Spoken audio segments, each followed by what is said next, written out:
किसी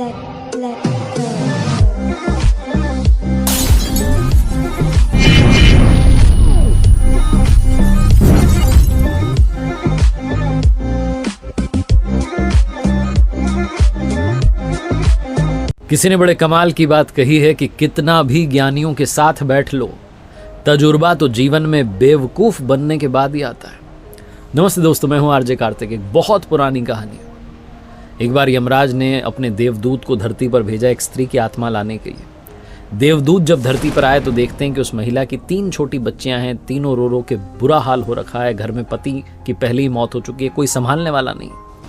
देवदूत का हृदय पिघल गया। वो लौट के वापस यमराज के पास गए खाली हाथ और कहा कि क्षमा करना, मैं आत्मा नहीं ला पाया। आपको पता नहीं है नीचे क्या चल रहा है। उसकी 3 छोटी बच्चियां कौन संभालेगा? और वो जो महिला है उसके घर में कोई बचा भी नहीं है उन बच्चियों का ख्याल रखने वाला। मुझसे नहीं हो पाया।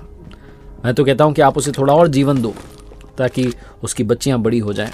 उसके बाद उसे बुला लेना, उसकी आत्मा को बुला लेना।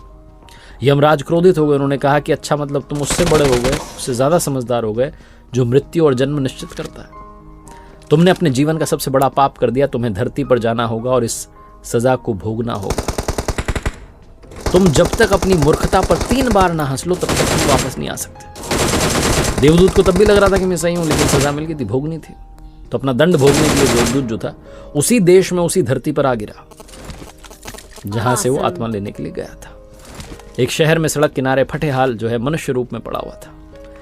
गांव से एक जूता बनाने वाला कारीगर शहर में आया हुआ था अपने बच्चों के लिए गर्म कपड़े और कंबल ले जाने के लिए, क्योंकि सर्दियों के दिन थे। उसने देखा कि एक गरीब आदमी सड़क किनारे, मुझसे भी गरीब, फटे हाल पड़ा हुआ है।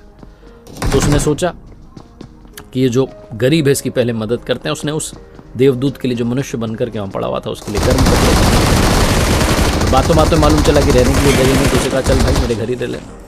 जब साथ लेके जा रहा था तो कारीगर ने समझाया कि भाई मेरी पत्नी गुस्सा करेगी, क्योंकि पैसे बहुत मुश्किल से जमा किए थे, हमारे बच्चों के लिए कपड़े लाने थे, मैंने तुम्हारे लिए ले लिए। वो जो भी बोले सुन लेना। घर पहुंचे तो कारीगर की पत्नी ने गुस्सा करना शुरू किया। देवदूत को जोर से हंसी आई कि समझ नहीं पा रही कि घर में कौन आ गया, देवदूत आ गया, पूरा घर जो है दौलत से भर जाएगा, बहुत सारा धन होगा, ऐश्वर्य होगा, संपदा होगी। समझ ही नहीं पा रही है, बस ये देख रही है कि भाई मेरे बच्चे कपड़े, जैसे कि इंसान ज़्यादा दूर का काम देख पाता है। तो कारीगर ने पूछा भाई हंस क्यों रहे हो? तो उसने कहा मैं अभी नहीं बताऊंगा, 3 बार हंस लूं तो फिर पूरी बात बताऊंगा। कारीगर की पत्नी ने थोड़ा गुस्सा किया। उसके बाद वो रहने लग गया देवदूत। जो काम कारीगर कर रहा था जूता बनाने का, वो देवदूत ने करना शुरू किया और इतना कमाल का काम करना शुरू किया कि पूरे देश में ख्याति फैल गई। यहां तक कि उस देश के सम्राट के जूते भी वहीं से बनने लगे। एक दिन सम्राट का आदमी आया, बहुत थोड़ा सा चमड़ा था उसके पास। उसने कहा कि बहुत कीमती चमड़ा है, इससे सम्राट के लिए जूते बनाने हैं। ध्यान रखना, जूते बनाने, चप्पल नहीं बनानी है, क्योंकि उस देश की प्रथा थी कि चप्पल तब पहनाई जाती थी जब इंसान की मृत्यु हो जाए। चप्पल पहना करके उसे मरघट तक ले जाते थे। तो उसने कहा भाई ध्यान रखना, जूते बनाने, चप्पल नहीं बनानी, चमड़ा बहुत कीमती है। देवदूत को तो सब पता था, उसने चप्पल बना दी। जो कारीगर था जूता बनाने वाला, जो लेकर आया था उसे अपने घर में, उसे गुस्सा आ गया। उसने कहा तुझे समझ नहीं आती, तू मरवाएगा, फांसी दिलवाएगा। सम्राट के लिए जूते बनाने थे, इतना ही चमड़ा बचा था, तूने चप्पल क्यों बना दी? लकड़ी उठा करके उसे मारने लगा। तभी सम्राट का आदमी दौड़ता हुआ और कहने लगा कि सुनो, उस चमड़े से तुमने जूते तो नहीं बना दिए, उस चमड़े से चप्पल बना दो, क्योंकि सम्राट की मृत्यु हो गई है। और सम्राट तो चाहते थे उस चमड़े से बने हुए जूते पहनना, लेकिन चप्पल पहना कर ही उन्हें मरकर ले जाया गया। इन्होंने तुरंत चप्पल ला करके रख दी कि तैयार। सम्राट के आदमी को सूझा नहीं, फटाफट लेकर के भाग गया। जो जूते बनाने वाला कारीगर था वो देवदूत से कहने लगा कि भाई तुम्हें कैसे पता था?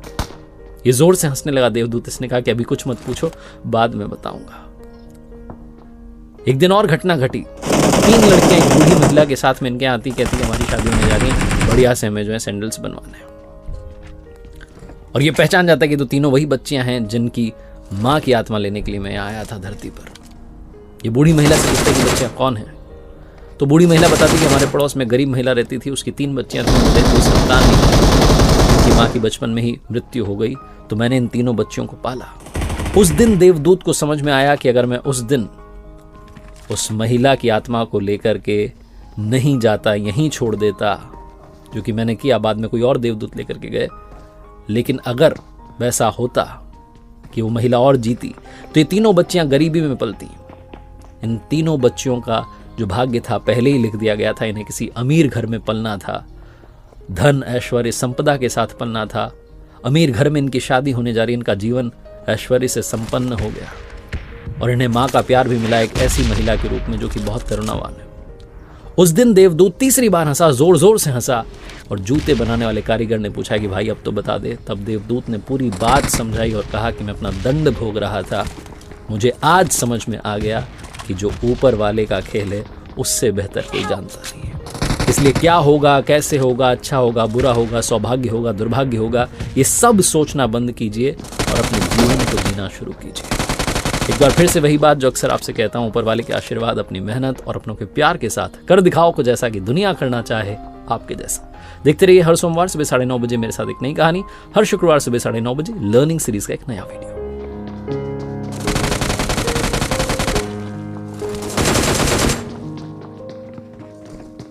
किसी ने बड़े कमाल की बात कही है कि बर्तन खाली हो तो ये मत सोचो कि मांगने आया है, हो सकता है कि सब कुछ बांट कर आया हो। नमस्ते दोस्तों, मैं हूं आरजे कार्तिक। एक बड़ी छोटी सी कहानी है। एक व्यापारी ऊंट खरीदने के लिए एक बाजार में गया और उसे एक ऊंट पसंद भी आ गया। सौदा हुआ, जो पैसे थे वो उसने ऊंट वाले को दिए और ऊंट लेकर के अपने घर पर आ गया। जो व्यापारी था उसका एक बड़ा ही खास नौकर था जो सारा काम संभालता था। उस नौकर को पता चला कि नया ऊंट आया है, तो जो ऊंट की काठी होती है उसने वो काठी उतारी और शॉक्ड था कि उस काठी के नीचे उसे एक मखमली थैली मिली। थैली ला करके जैसे उसने खोली और देखा तो उसमें हीरे थे। वो चौंक गया, दौड़ के मालिक के पास गया और कहने लगा, मालिक आप सिर्फ ऊंट नहीं लाए हो, आप तो साथ में मखमली थैली में बहुत सारे हीरे लाए हो। व्यापारी ने कहा, क्या कह रहे हो? तो उसने दिखाया कि देखो कितने अच्छे अच्छे हीरे। व्यापारी ने कहा, इस थैली को वापस बांधो, इसको मैं दे के आता हूँ। नौकर सोचने लगा कितना बेवकूफ़ मालिक है, अच्छा खासा माल हाथ में आ गया, वापस देने जा रहा है।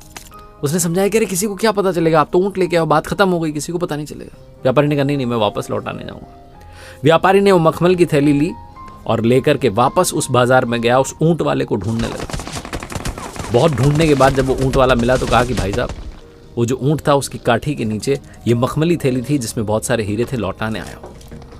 ऊंट वाले ने कहा, क्या बात है, तभी मैं सोचूं कि मिल क्यों नहीं रही है, कहाँ गई, वो आपके साथ चली गई, लाओ लाओ लाओ।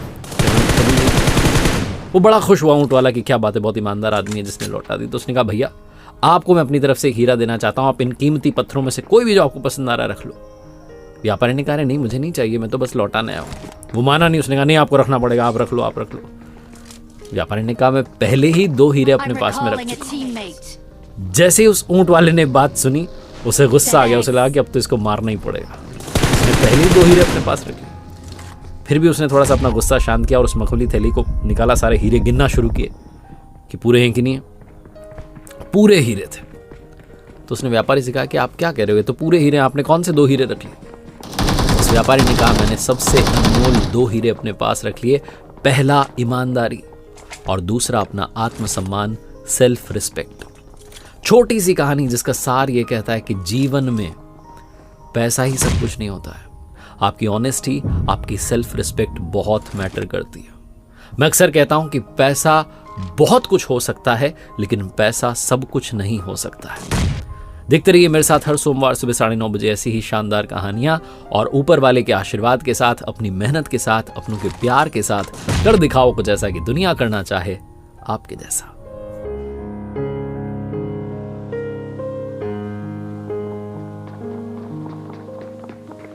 किसी ने बड़े कमाल की बात कही है कि अगर आप मुझे मेरे सबसे बुरे दौर में प्यार नहीं करते तो आप मेरे सबसे अच्छे दौर में रहने के लायक नहीं। नमस्ते दोस्तों, मैं हूं आरजे कार्तिक। एक बार एक शिकारी जंगल में पहुंचा। शिकार करने के इरादे से उसने अपने तीर पर बहुत खतरनाक वाला जहर लगाया और शिकार को निशाना बनाकर के उसने वो तीर छोड़ा, लेकिन उसका तीर चूक गया और जाकर के लगा एक पेड़ में। एक हरा भरा पेड़, बड़ा सा पेड़ जिसमें बहुत सारे तोते रहते थे। वो जो तीर था वो जाकर के जब उस पेड़ के तने में लगा तो धीरे धीरे वो पेड़ सूखने लगा। उस पेड़ में जितने तोते रहते थे एक एक करके सब छोड़ के जाने लगे। उस बड़े से पेड़ की कोटर में एक बहुत बूढ़ा तोता रहता था जो धर्मात्मा था, बड़े अच्छे मन का था।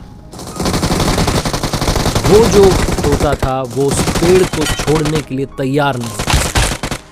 वो जाता था अपना दाना लेके, वापस आकर के वहीं बैठ जाता था, रहता वहीं था। उसके जो साथी थे तोते, उन्होंने आकर के समझाया कई बार कि चलो यहाँ क्या रखा है, तो खत्म होने वाला है। गिर जाएगा किसी भी दिन। लेकिन वो जो तोता था, वो बूढ़ा तोता जाने को तैयार नहीं था।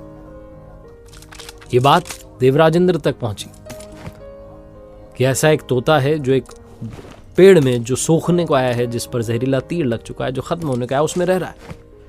दाना लेके आता है, वापस वहीं रहता है, छोड़ नहीं रहा है, जबकि उस जंगल में बहुत सारे पेड़ हैं। देवराजेंद्र प्रकट हुए और तोते से कहने लगे, बूढ़े तोते से, कि आप बहुत धर्मात्मा हैं, बहुत अच्छे मन के हैं, लेकिन अब चले जाइए। वहाँ तालाब के पास में बड़े बड़े पेड़ हैं, हरे भरे हैं, उनके कोटर भी बड़े बड़े हैं, उन पेड़ों पर फल भी लगे हैं। आपको कहीं जाना ही नहीं पड़ेगा, आपका काम आराम से हो जाएगा। आप दाना खाएं, फल खाएं, जो खाना है खाएं, यहां से चले जाएं। जो तोता था उसने कहा कि क्षमा कीजिएगा, लेकिन आप ऐसी बात कैसे कर सकते हैं? इस पेड़ ने मुझे जीवन दिया, शिकारियों से मेरी रक्षा की, मेरी जान बचाई, हर मौसम में मेरे साथ रहा। ये कोटर मेरा घर है। इस पेड़ को छोड़ करके कैसे जा सकता हूं जिस पर मैं पला बढ़ा हूं? आज इस पर संकट आया तो क्या मैं इसे छोड़ करके चला जाऊं? मैं ऐसा कभी नहीं कर सकता। देवराजेंद्र जो थे वो प्रसन्न हुए तोते की इस बात से कि कितनी खूबसूरत बात कही है। उन्होंने कहा कि मांगो, आपको क्या मांगना है? उस बूढ़े तोते ने कहा कि बस इतना ही मांगना है कि जिस पेड़ ने मुझे जन्म दिया, जहां मैं रहा, पला बढ़ा, जो मेरी जन्मभूमि कह सकते हो आप, इसे वापस वैसा ही कर दो जैसा था। देवराजेंद्र ने अमृत से उस पेड़ को सींच दिया, वापस से वो हरा भरा हुआ। वापस उस पर आकर के बाकी तोते रहने लगे।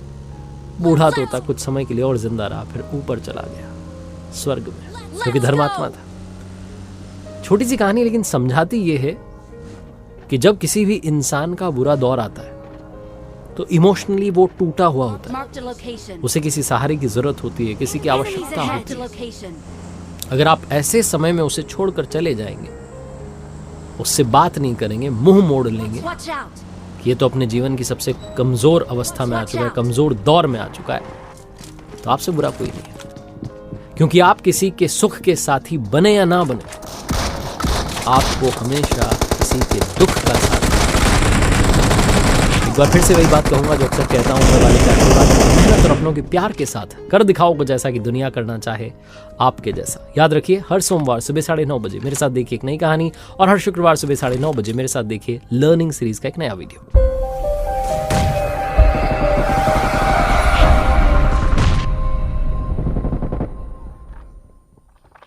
किसी ने बड़े कमाल की बात कही है कि जेब खाली हो फिर भी मना करते नहीं देखा, मैंने पापा से अमीर इंसान नहीं देखा।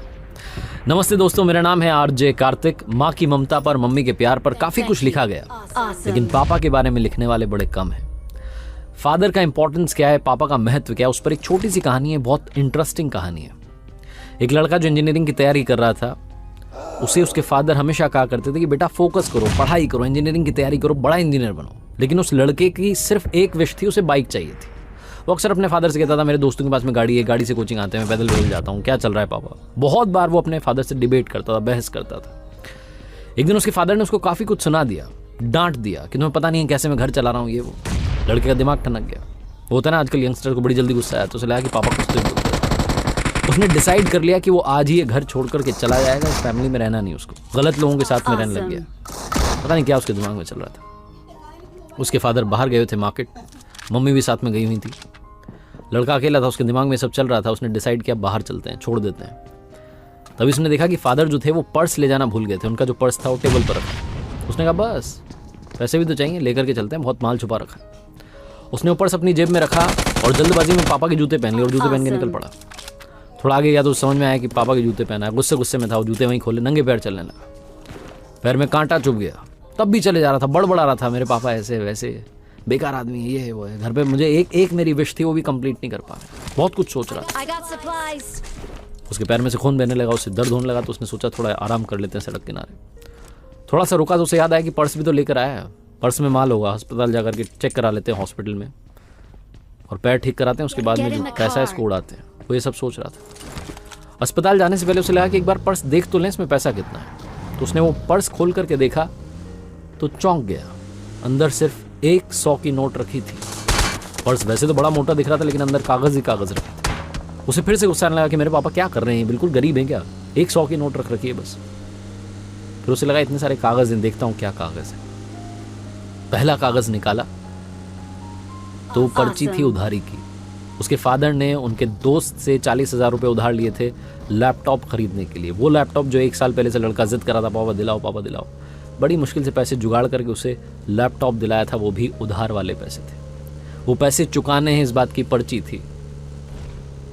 उसको धीरे धीरे रियलाइज़ होने लगा, उसको समझ में आने लगा कि लाइफ क्या है। बाकी की पर्चियाँ देखने लगा, सारी पर्चियाँ जिम्मेदारी की थी। किसी में बिल था, लाइट का बिल था, कोई टेलीफोन का बिल था, ये था वो था, राशन का। वो देखते जा रहा था कितना खर्चा हो रहा है हमारे घर में, और मेरे पिताजी सब संभाल रहे हैं।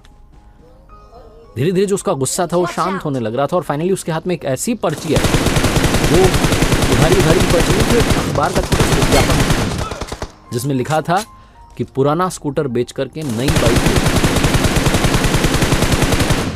लड़के को समझ में आ गया कि उसके पापा बाहर क्यों गए हैं। और आगे बाइक वाला झगड़ा बढ़ गया। वो कह रहे थे ना कि मैं कैसे घर चला रहा हूँ पता नहीं। उस लड़के को याद आने लगा कि उसके पिताजी वो जो पुराना स्कूटर है जिससे वो उसे स्कूल छोड़ने के लिए जाते थे, ट्यूशन छोड़ने के लिए जाते थे, इसके साथ बहुत सारी यादें जुड़ी हैं। वो इकलौता स्कूटर जो घर की सारी ज़रूरतें पूरी करता है, उसे शायद बेचने के लिए गए ताकि मेरे लिए बाइक खरीद सकें। उसकी आंखों से आंसू बहने लगे। वो दौड़ने लगा वापस अपने घर की तरफ। पैर में कांटा चुभा है, खून बह रहा है, बहने दो। दौड़ करके घर पहुंचा तो वहाँ फादर नहीं थे, मम्मी भी नहीं थी, मार्केट गए हुए थे। वो जो अखबार का विज्ञापन का टुकड़ा था उसमें पता देखा और उसी पते पर फटाफट से पहुंच गया। देखा तो पापा वहाँ पर बात कर रहे थे, स्कूटर बेचने की तैयारी चल रही थी। उसने पिताजी के पैरों में गिर करके माफ़ी मांग ली कि पापा नहीं, स्कूटर मत बेचिए, मैं एक दिन इंजीनियर बनूंगा, कमाल का बनूंगा और बहुत सारा पैसा कमाऊंगा। ये दिन वापस नहीं आने दूंगा, आप प्लीज़ ये स्कूटर से वापस चलिए ना, घर चलते हैं, इसके साथ बहुत यादें जुड़ी है, इसको घर में ही रखना है। रोने लगा, माफ़ी मांगने लगा कि मुझे सब समझ में आ गया पापा, आज मैं बहुत बड़ा पाप करने निकला था, मैं घर से बाहर भाग रहा था, आपका पर्स भी चुरा लिया था, लेकिन वो पर्स नहीं चुराता तो शायद मुझे आपकी इंपॉर्टेंस पता नहीं चलती।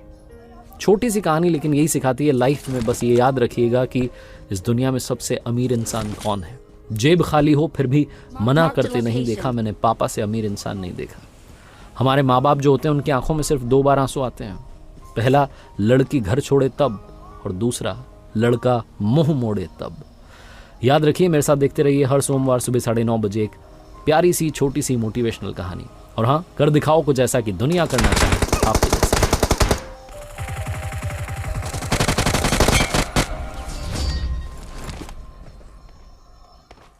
Awesome. Victory belongs to us.